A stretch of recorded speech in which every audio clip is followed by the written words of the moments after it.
They say that Sega doesn't listen, especially when it comes to Sonic. But in this video, I'm gonna prove that they do listen. It just may not be in the way you expect them to listen to the fans. There's been a ton of talk lately that Sega just isn't listening and Sonic Team isn't listening. I've seen videos pop up from other creators. I haven't watched those videos myself, but the topic of the conversation is interesting enough to me where I want to give my own take about whether they listen or not. But not only that, I have proof that they do listen. It's pretty obvious proof in my opinion, but a lot of people don't realize. But before I go on to show you guys what I'm talking about, hey, you there. Yeah, you watching. There's 49,000 people that keep coming back to these videos. I don't really have 49,000 subscribers. Since you guys keep on coming back, why not hit the subscribe button? It really helps out the channel, and so that way you don't have to miss anything. Thanks guys. So everyone says that Sega isn't listening to the fans, and I say they're listening too much. Sonic Forces. Let's take a look at Sonic Forces. This game was very poorly paced with its story.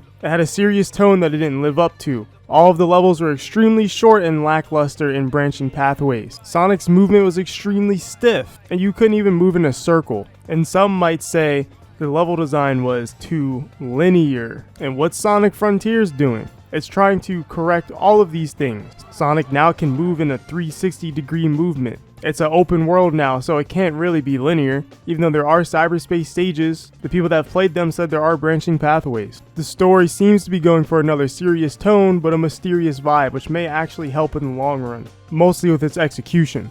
Now, I'm not saying the game's going to be good because of all of these changes, but what I am saying is Sega is correcting these things in their mind at least that were major complaints from Sonic Forces. Literally, Sonic Frontiers is almost the antithesis of Sonic Forces. The only ways that it's really not is honestly in terms of the model and some assets being reused, but the actual game mechanics themselves are not that reminiscent of Forces. And I already know what that one dude in the comments gonna say. What about this part when he's on the automatic pathway? I mean, that's like from Sonic Colors, but not really Forces. Boost is always gonna be Boost. Forces was just extremely nerfed Boost. In this game, Boost doesn't even behave like the other Boost games, which is kind of odd, but I'm still interested to see how it goes. Now, yay, this sounds all good, right? Sega's fixing Forces problems. No, it's not. And the reason that it's not is because overcorrecting is something that can happen very easily where Sega sees one thing and just tunnel visions on that, and they overcorrect something. And they've done this multiple times in the past. With Sonic stories, when people thought they were too serious and too edgy,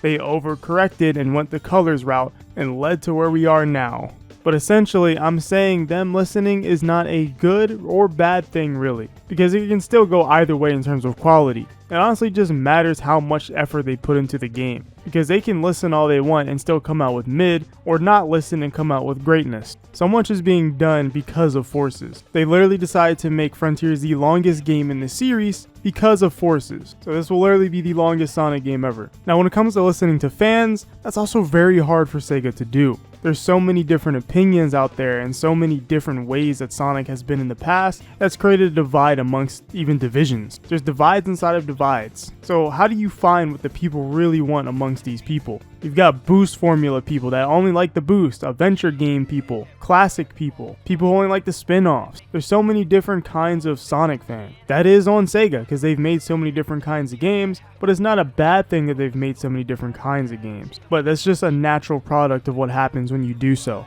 A lot of fan requests get lost in translation. For example, the whole momentum debate. Momentum probably is present in Sonic Frontiers, just not in the way that people are describing it. Pinball physics is a more natural way of describing Sonic movement. Rolling down hills, bouncing off of things with momentum and physics. But that gets lost in translation to the developers. If the developers are Japanese as well, and a lot of them don't speak Japanese, and a lot of these complaints are coming from overseas, which is where Sonic is more popular, they're getting the translated version of momentum. So what does that mean to them really? It doesn't mean what you guys are describing. Which is why using buzzwords that are different from momentum, which is very vague to devs, is not going to help. Instead, be more specific with our criticism so that way they can hear us better. Because Sega does listen. I just don't think they hear what everyone's saying in the best way, because not everyone's the best at translating that over into good criticism or good suggestions. And that's something that fans could work on. Now, obviously, we're the consumers, we're buying the product, so it's not really us to do the work, but sometimes you got to communicate things to the product creators. Do you want a better product? Then be more descriptive.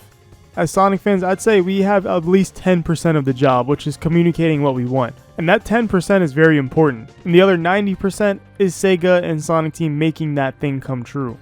And those are basically my thoughts on, is Sega really listening? And yes, I do think they are. They just may not be listening in the correct way, or overcorrecting things, or going tunnel vision mode on certain things. But I do think they are listening. And I don't think it's always going to lead to the greatest outcome, but at least I think they are. And that is my take on this whole debate. And let me know what your guys' takes are in this debate in the comments below. And make sure to hit the like button and subscribe if you're new here. And like always, I'll see you in the next one.